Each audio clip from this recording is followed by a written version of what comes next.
So, here are the details. The exam is going to be worth 61 points. I know. It's going to have 3 sections. It's going to have knowledge questions, which will be objective, comprehension questions, which will be short essays, and then the analysis questions, which will be over Siddhartha. So let's get at it. So first, we got 30% of the test, 18 total points will be knowledge questions.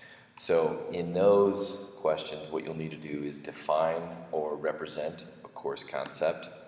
You'll have a multiple choice question over a course concept, or you'll have true or false questions on Buddhism screencasts from your classmates. We'll get those out to you.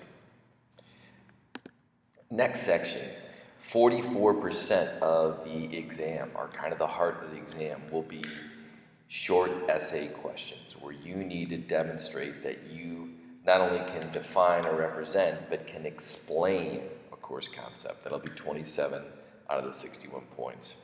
So you'll have one question that you'll have to define or represent the opposite, and then most of the questions will be ones in which you have to explain why, how are the parts of a concept. Then the third section of the exam will be worth 16 points, or 26%, or a fourth of the exam will be analysis questions. These will be over the Siddhartha.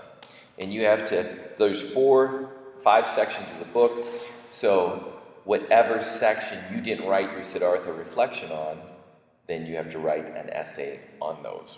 So you'll be given a choice of essays. So for example, say you have to write an essay on chapters 8, 9, and 10. I'll give you a question dealing with chapter 8, 9, and 10. You'll pick one, all right?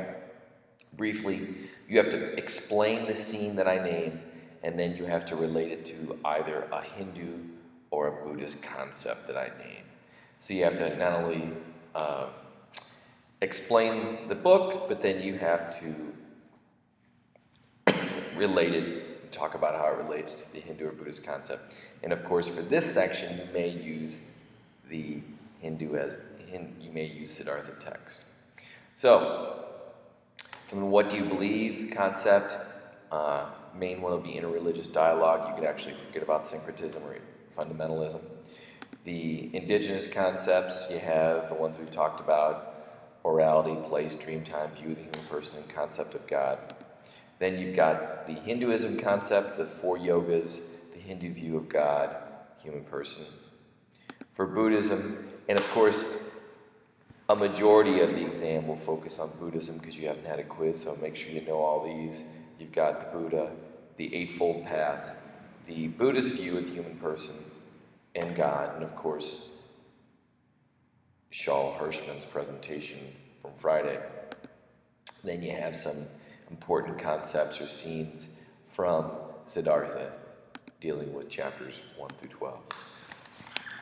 Good luck on the exam. I don't think there should be any surprises, and you can contact me if you have questions.